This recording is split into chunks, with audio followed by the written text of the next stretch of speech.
Three galaxies: Earth, Axamus, Armageddon. Prologue.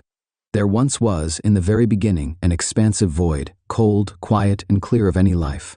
After eons of eras, there appeared a single inert particle, a sphere tiny in size and blank and bland of any function or purpose.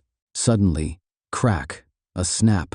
The sphere broke in two. The energy and momentum of the split and movement of the two halves of the sphere all happened as it separated. This simple action is what is believed to cause the creation of the universe as we know it, the Big Split theory. From that point forward, energy and matter were born, the universal elements, thus set to face one another in an eternal struggle for dominance in the universe through mastery of motion. Every star, gas cloud, and rock of space was set in a free-for-all, making a new universal element known as motion. Sometimes massive rocks would strike, knocking the energetic glow out of stars. Other times stars would erupt and scorch rocks to molten masses.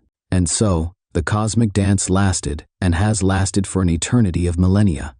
In one of these far-distant millennia, there was a smaller rock, more metallic than stone. One day this rock drifted toward Earth, and was fated to be brought down. Aine rapiers, identity rapier, during the ancient wars long before the time of humans, the races of our galaxy fought. Through these wars, grandfathers and grandmothers, fathers and mothers, and sons and daughters fought. Massive amounts of casualties mounted on both sides.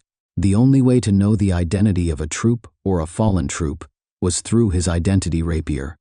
The handle of the Aine rapier often carried the name of the owner, his family name, his rank, age, company, and race. Each race had a different rapier that were modeled after their traditional weapons. Setting. In the late 22nd century, global climate had become catastrophic for mankind. The polar ice caps had melted, raising the sea level. The science community was hard at work, making what was left of the planet livable. The military elements of government now worked on engineering feats, and the private sector worked to either help the science or the military. There had sprung up farmer astronauts, garage science labs, and even backyard military camps.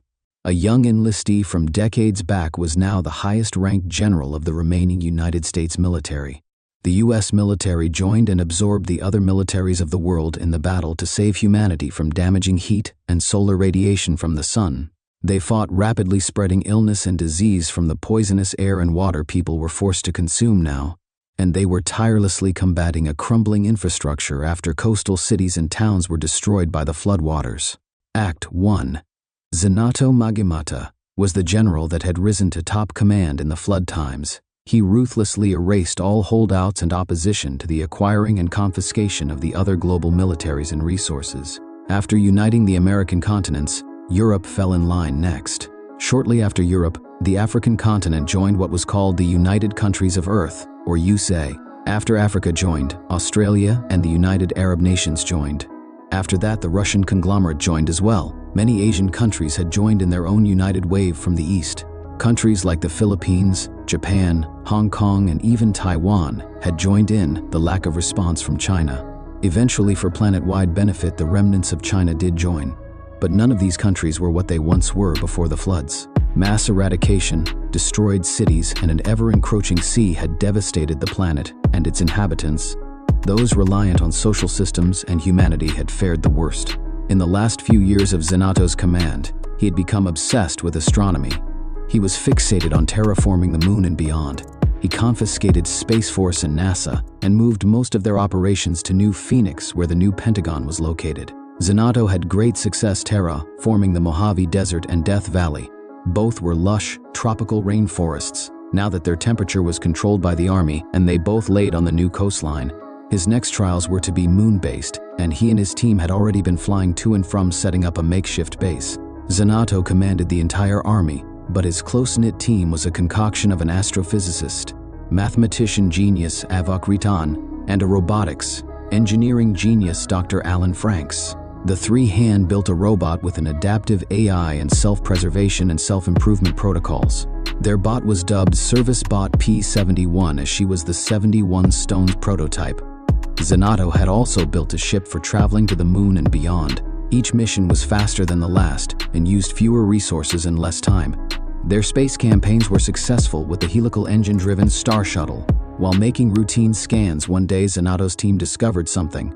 Luckily, the other astronomical scientists of the world had eavesdropped on the news, because Zanato intended to keep the news a secret. In a fourth-floor modern conference room, with a beautiful view of the landscape through the window, a random spokes official spoke, and because of these new developments and our expanded research, I am afraid the board cannot supply you with resources for this experiment at this time. To do so would be wholly inappropriate given our current circumstances. Act 2. With those words, Zanato changed. Before he was a man of quiet manners and tact, now he was a brooding menace, looking for instant gratification by the shortest means possible. Zanato entered his red-tinted base and asked, "What's the status on the feed?" Hand-built service bot P71 responded, "Analysis shows we missed the first group by several days and we are currently in range of the second group." Zanato returned, "Excellent. Now prep the transmitter and prepare the message feed." P71 responded, "Yes, sir. Riton, destroy the committee building and all inside," Zanato commanded. Riton looked to his comm and pressed the fire button. The committee building and all inside were destroyed instantly. Zanatos's transmitter dish began to run a transmission. Meanwhile, at a hidden mountain compound sat Camp Kova, a place with smaller military manufacturing buildings, some homes, and small research labs where people went about their daily lives. Kova was the home to Zykan, who was Zanato's little brother. Everything that Zanato was, Zykan was not. Zykan was a farmer with engineering ingenuity, and he had made many new inventions and techniques for farming in these barren lands. Zykan was also a volunteer for this region's National Guard, a humble force of about 100 people who mostly worked on civil projects, where Zanato commanded thousands of combat-hardened troopers. Zykan did not have any special powers, limitless resources, or the command of many men, but he did have one special gift. He had courage, far beyond most. He single-handedly defeated a gang in from the super city New Chicago many years ago. He had also faced down Zanato's army acquisitions on many occasions to keep his farming tech on the farms where it belonged.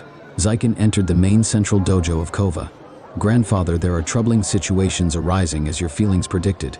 Anriata, his grandfather, sat in meditation in the center of the dojo. "Then there is no time. We need to proceed with the plan," Anriata explained. The plan Anriata referred to is based on a vision he had while in meditation one day. The vision was one of fear and oppression brought on by the stars. After this vision, Anriata began to plan an invasion defense scenario, and these procedures were sent directly to Earth's Defense Department after their completion. The first step on Anriata's list is to gather information. As such, Anriata and other key members of Camp Kova sat and listened, while Zykan recalled his briefing from the Defense Department. Zykan spoke of the D&D receiving the same alien transmission that the camp received a short time later. Then the world.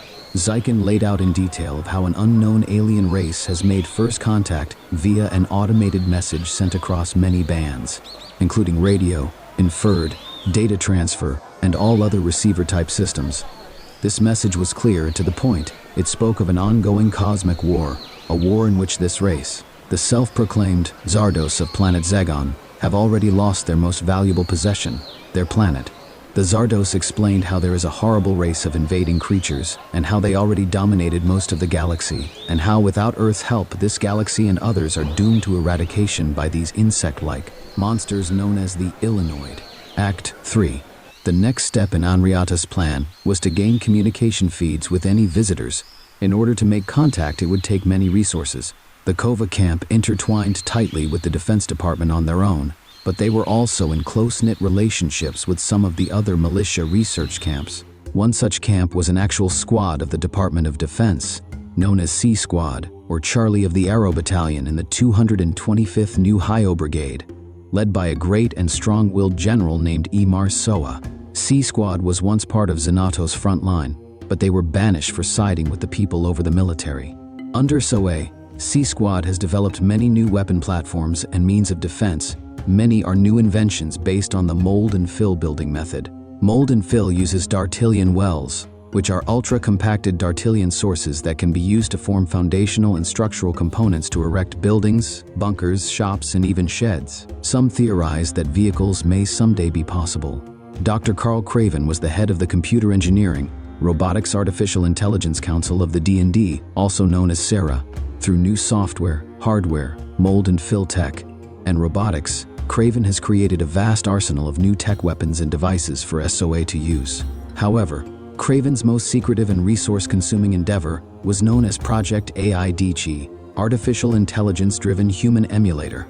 There had been several generations of IDE bots. The latest and most complete version, designated GalaxieS, was to be brought online to assist the Alien Contact Committee, which was what the Earth Defense Department was calling Anriata's Plan, headed up by General Soa.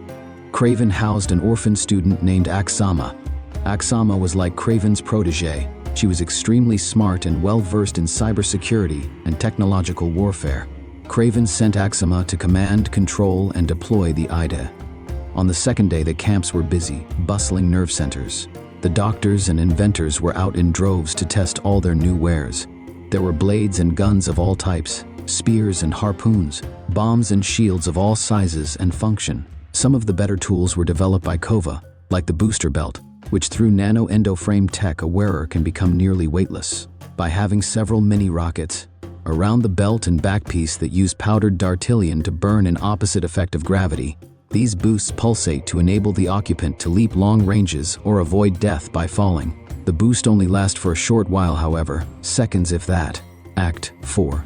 Dartillion is a newly found and formed metal, as strong as steel but as light as aluminum. Dartillion is unique as it exists in 3 states. A thick, viscous, paste-like state, a powder state, which is great for transport but not as malleable as the paste, and through direct current, the solid state, great for engineering and construction. Also developed by C-Squad were the arm bracers, which utilize nano-endoframe tech to allow the wearer's hands or feet to don blades and bands for offense or defense. With these tools, the wearer can implement any number of bladed tools and weapons. With the gunpack kit, the wearer can add tech containing mini-wells and schematics for springs, pins, and slides to form guns and blasters with devastating stopping power. Nano-endoframing is the exact same technology as mold and fill, only scaled down for direct human applications. The volunteer squad of Kova and the active squad of C Company were armed with booster belts and dartillion wells. Leading them was General SOA and Corporal Marto. Placed third in command was Zykan. Through further communications with several cities and local governments, the Zardos had chosen to make their first landing on the outskirts of New Hio at C Squad and Kova camps. Most of the rest of the planet was plunged into chaos. People looted and rioted and tried to burn the super cities down. Super cities were what had become of populated regions. They housed millions of survivors and were usually walled off from the sea by mountainous terrain. New Phoenix, New Chicago, and New Lanta were just a few of these massive cities. Other people fought and died to run to the edges of the earth to hide and cower. Still others accepted their fates and took all actions necessary to prepare for the coming cataclysm. It was apparent that the Zardos had vastly superior technology, and this frightened some of the Earthlings and excited others. First of all, they had the means to travel through space, but they also had the ability to do it in a time-efficient manner. But the wonders of the Zardos didn't stop there, as huge ships were witnessed to be tugging or towing ships pulling their planetoid through space. Such advanced technology was conceived on Earth as well, but after the floods, technological advancement was slow going. Yet some of the Earth people like Zenato were eager to absorb this knowledge and use it for their own endeavors. After a huge day of preparation, everyone was dead tired. Sleep was found easy and effortless for most in the camps. Boom! Suddenly, the door of the Kova main dojo was tossed to the floor. "Grandfather, I want the sword," Zenato proclaimed. "In order to survive this coming nightmare, we will need all the power we can gather," he continued. "Never, Zenato. The sword is a precious heirloom passed to another through honor and discipline. You have neither. Now leave this dojo," shouted the old man. Zenato responded, "Old fool, I see the blade behind you. Hand it over, or die. With these actions you seal your eternal fate, Zenato. May the cosmos find mercy on your soul," said Anriata as he rose to a fighting stance. Act 5. Anriata stood steady, his hands at his sides in his Aikido-based form. The glimmer in his eye told a story of his history and his family heritage. The only survivor of a long line of martial artists, he had his own family once. His late wife and adult children died in the floods. Anriata passed the core of his knowledge to his grandchildren Zenato and Zykan. Zenato and Zykan took their knowledge and built on it. Zenato achieved new levels of power as he trained further in seclusion. Zykan gained immeasurable knowledge from training with Anriata daily. But neither brother was aware that the old man trained extensively on his own, achieving new heights himself. Zanato stood in his Jet Kundu stance, ready and eager to test his new strengths. Whoosh! Punches and kicks flew in a furious flurry. Some were blocked and others landed. Both warriors advanced and retreated strategically as their battle shook the ground. Anriata landed a series of palms and chops to the throat and body of Zanato. Zanato landed a back-spinning sidekick to Anriata's abdomen as he staggered backward. Zanato muddled toward the blade as Anriata fell. Just in that moment, Zyken walked in. As he saw Anriata fall, he noticed Zanato in the background. He instantly attacked. An even more intense battle ensued, but quickly Zanato gained the upper hand. With the same move that killed Anriata, Zanato instantly stopped Zyken. He was kicked to the wall and slid down to his seat. As the birds sang early the next morning, Zyken broke down and cried. His lifelong mentor, grandfather, teacher, and friend was murdered in the night. With the Zardos introduction and Illinois briefing all happening later that day, Zyken knew he didn't have much time. He erected a shrine to his grandfather and carried his body to a cremation platform in the back of the dojo. Zyken spoke, "Grandfather, thank you for everything. I know you do not want to be remembered in vengeance, but these are terrible times. After the floods and surviving the remaining wastes, we face yet another chance at extinction. These are hard times, grandfather, and they call for hard actions. I will avenge you and reclaim the blade myself. This is my promised pledge to you." Then Zyke took a torch off the pillar sconce and sent his grandfather to meet the stars. Only about 45 minutes later, Kova Camp called for their lineup. A lineup is a visual inspection of all the troops and their gear. The teams lined up in a picturesque forest clearing near the camp as Soa filled them in. General Soa began speaking. "Listen up, girls. Jindor here is general of First Strike Force of the Zardos. He wants to have a look at you sweeties too. Make sure you got what it takes. Put these on. These are dialect bands. They're universal translator devices so we can communicate with our new friends. The Zardos are already wearing them, and we will too. Wear a smile and grip your guns, ladies. This cat does not look like he's messing around." Act 6. But Soa was wrong. Though this General Jindor was a huge barbarian-looking maniac, with eye tattoos, tribal hair braids, and a complete suit of armor, he did look madly intimidating. But Jindor had a great sense of humor. You could hear him give wise cracks and snide remarks as he inspected the troops. He smiled and laughed with his lieutenant as he made cracks walking the line until he got to Zyken. Jindor stopped dead in his words and his steps. He and his lieutenant squared up to Zyken and the troops around him. As this monster entered a fighting stance, so did Zyken, again sensing no fear. His courage was exemplary as he poised to fight the monster. "Bwahahaha," laughed the giant and his troops. "These youngsters give us hope for your people, Soa." Jindor was also impressed with the many missiles, bombs, cannons, and guns the Earthlings had. He was particularly impressed with the large, long-range weapons, like the immense 20-inch guns that were mobile-mounted and trained toward the skies. Jindor walked off with Soa under his arm. Jindor treated the humans like old friends, and all the Kova troops hoped the entire meeting would go that nice and easy. General Jindor left one of his troops behind to finalize preparations, and this was Noel Goto 5th in Jindor's regiment, least skilled but far more advanced than humans. After spending several hours with Goto, the Kova group was versed, crash-coursed, and ready to be placed into action as an extension of the Zardos regiment. Jindor returned, offering his view of an upcoming event, making the men feel more like part of the team. Jindor stated, "These jokers that run this ball of mud are real idiots. They want us to have a formal introduction and welcoming ceremony to welcome us to Earth. They won't take no for an answer." Jindor went on to explain more. "My regiment and key Kova members shall be known as Knife Team. These members will be joining me." "Where is that Zyken fella?" Before the meeting, and with the influence of both Jindor and Soa, the Zardos and Earthlings gathered and unloaded a massive army. The forest clearing was filled with troops and mechanized infantry of all types, but not just this clearing, but the adjacent clearing, and the clearing beyond that, and the one beyond that. So many that it was apparent that the whole country was behind the idea of fight and survive. Jindor climbed an observation tower and declared, "The remaining Zardos, and these honorable and noble Earthlings that have come to this battlefield to lay their lives on the line for their families, friends, and even us strangers, I declare us in this army the Zarthons, a mix of Zardos and Earthlings." And after his speech, the entire army screamed out in war cries and victory cheers. As he climbed down, Jindor asked, "Where is this experimental artificial man?" "Raxus, I understand that you have a field-ready battle manicore?" Jindor said laboringly. "Manicore?" asked Zykan. Act 7. Jindor said, "A manicore is what we call a combat synth, a battle drone. We used to try and use them all the time for various tasks and exercises, both in our military and in our civilian populations. We never could get the buggers to work. Maybe you have different methods." "Oh, you mean the robot?" Zykan said. "Axama handles that."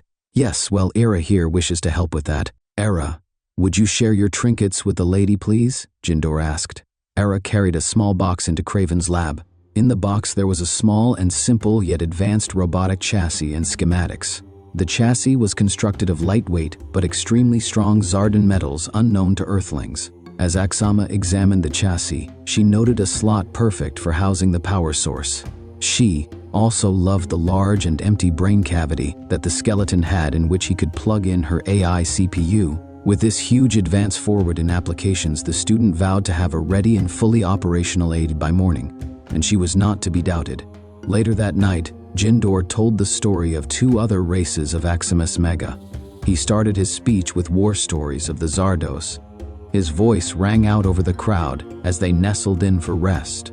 Long ago, when the Zardos first set out to space, they made friends, then opposition, with their neighbors, the Kreod. After years of warfare, the Zardos finally set a long-lasting agreement in both systems. Generations later, when the drifting Terralians had been discovered salvaging the smaller planets of the Kreod system, we invited and accepted them into our fragile alliance. But the Kreods and Terralians had large-scale operations in many parts of the galaxy, and they stirred up an ant's nest on a distant spire of the galaxy. Jindor reported, "The Kreods were a laboring, mining race of ore junkies. They mined nearly any element of use and manufactured goods produced by these ores and sold those goods. Their physical characteristics matched their lust of raw materials. They are a silicate-based humanoid from the galactic west region in the Creato system, with large gems and mold casts of resin adorned on their usually yellowish skin and bodies. The pale green-colored Terralians, with their slightly rippled and coned heads, didn't really have much drive to mine or explore. Their home world of Tara in the galactic east region was not rich in valuable ores or resources, so they took to the skies. They are a race of grand salvagers. The Terralians have been known to follow the Kreod and make use of all the trash and industrial waste left behind by the Kreod operations." Jindor went on to explain further. Act 8. Jindor continued, "The beasts they uncovered in their joint operations have no end to their destructive appetite. The insect race of the Illinoid reclaimed their home, then drove the invaders back. Soon they were found in very sporadic Kreod operations. Then they were found in nearly all the Kreod and Terralian settlements, and when we found them on Zagon, we knew that a galactic plague had been unleashed. So a failed military campaign, countless lives, and 2 planets later, here we are. If all goes well, someday soon, the Kreod will come and assist us in this struggle, but don't hold your breath. Their planet has already been destroyed, and the Illinoid have decimated their numbers. Rest well, and tomorrow we fight to make wrongs right. Tomorrow we fight for life." The next day, the teams were on their way to the meeting. The 5 Earthlings and the 5 Zados got to a military compound conference center, a mid-sized building comprised of mold and fill tech and reinforced stonework. The Earth 5 were Zykan, Marto, Axama, Essoa, and a functioning Raxus. The Zardos 5 were Jindor, Lor, Jai Pia, Noel, and Era. As Jindor and the others arrived at the center, there was heightened security at every entrance. The group was welcomed in and lined up to be searched. Jindor, with no sense of humiliation whatsoever, gladly handed over his oversized sidearm and chuckled as the rest of the squad was disarmed and searched. The meeting was underway in a large conference room void of substance on the walls or decoration. Instead, the room was filled with screens and tickers of all types, sending and streaming updated info about the Zardos landing, their homeworld fragment, and the incoming additional army. After some fierce debating, the self-proclaimed Earthers, a group set on Earth preservation, stood against the idea of the Mergence and stood against the war of any kind. They whispered hidden agendas. An annoying bureaucrat spoke and interrupted. A snarling, sniveling suit with greasy hair and thick glasses, known as Dr. Franks. "These animals have brought death from above down on our peaceful planet." Giapia interrupted. "Your planet is technologically ignorant. that by no means makes you peaceful. Dr. Franks' colleague Senator Miller spoke out next. That's exactly the attitude we will not agree with in this transition, General. As he addressed SOA, Jindor then chimed in, "You are just lucky that we got here first, Miller. The Illinoid would trample this place to dust if not for us." Dr. Franks responded, "Who's to say the Illinoid wouldn't have just accidentally passed us by or ignored us completely? This whole arrangement is too much of a risk." Jindor exhaled and responded disappointedly, "You're right, Japia. They're ignorant. Let's be going." Miller's one stone guard spoke out, "It's time you learned a little respect," as he drew a gun from his breastside holster, cocked, and aimed down the sights at Jindor. Jindor abruptly stood up, knocking the massive table over. His men ducked and dodged to various corners of the room. As Senator Miller's guard aimed at Jindor, he fired. Jindor moved slightly to avoid being hit and wound up like a baseball player, and as he motioned to throw and release, a powerful self-produced ball of fusion energy, bright maroon in color, flew through the air at blinding speed and exploded on the guard's face. The entire wall and window behind the guard was completely destroyed. Screams of "no" and "fools" were heard from the rest of the fearful delegates. Act 9. Smoke and debris filled the room and air. Jindor's men all stood up, held open their hands and produced the same balls of energy. Jindor yelled out, "No, no," and his men reabsorbed the energy spheres, no doubt saving the rest of the humans and the Earthers in the room that day. Jindor commanded, "Zykin Magimata, you are now personal liaison between the Zardos and the Earthlings. We will no longer be attending any meetings until after this confrontation. Null, recover our gear." With that, they all left, walking to their transport, and headed back to the camp. The remaining humans just watched in amazement. Some were thankful and others fearful. Just like the Kova and C Squad all over the world, other camps were set up for some of the same actions. A camp called Nexoant near New Phoenix had poised for battle, but their numbers were thin. Nexoant was the home base of the remaining UCE army, but their leadership had just been wiped out by Zanato. Nexoant also had a powerful neighbor called Nimpari. Nimpari was run by none other than the shriveling Dr. Franks, but all that was about to change. Zanato has some stake in this camp as well. His action team known as Wolf Squad was stationed there, and as such their base. Zanato declared, "Prepare the attack." Dr. Franks questioned, Are you sure this is a safe option, Zanato?" "Of course it is, you sniveling fool. In fact, this may be the only way," Zanato responded. "Now attack," he screamed. Then Dr. Franks shouted out, "Lieutenant, commence with the attack." On that order, the tall-built brick of a man, Lieutenant Commander Avok Ritan, commanded Wolf Squad to unleash an ultra-intense attack on Nexoant. They didn't stand a chance, as Wolf's hover tanks, mech destroyers, and well-equipped infantry ravaged the scattered Nexoant defense force. Zanato was responsible for all this carnage for one reason. He wanted to rule the Earth. His space-exploring probes knew of the Illinoid encroachment, so he made a crooked, cowardly back-alley deal with the vile Illinoid. The traitorous Zanato had agreed to assist the Illinoid in their alien invasion by letting them touch down in Nimpari while he defended their landing and the clearing from neighboring Nexoant, in order to be able to avoid the battle and return later to rule the Earth after the Illinoid forces had crushed it. The Illinoid came directly to Earth. As their alien insectoid ships barreled toward Earth, a magnificent light show was shown. The Zagon fragment fired blast after blast of weaponized energy in the form of bolts, beams, and blasts at the invading army, dramatically reducing their numbers using massive planet defense energy cannons called Monument Mounts. Act 10. Jindor laughed gleefully. "Bwahahaha. See, boys," as he addressed the squad, "we're just the tip of the ice ball. There are hundreds of me up there on that rock. Those bugs better be praying." The Illinoid had made a stair-step pattern of their ships in the Earth orbit, enabling them to send troops and well-supplied attack forces to the surface quickly. 80% of the Illinoid force had made it through the ambush. Knife Team and the others grasped their weapons and waited.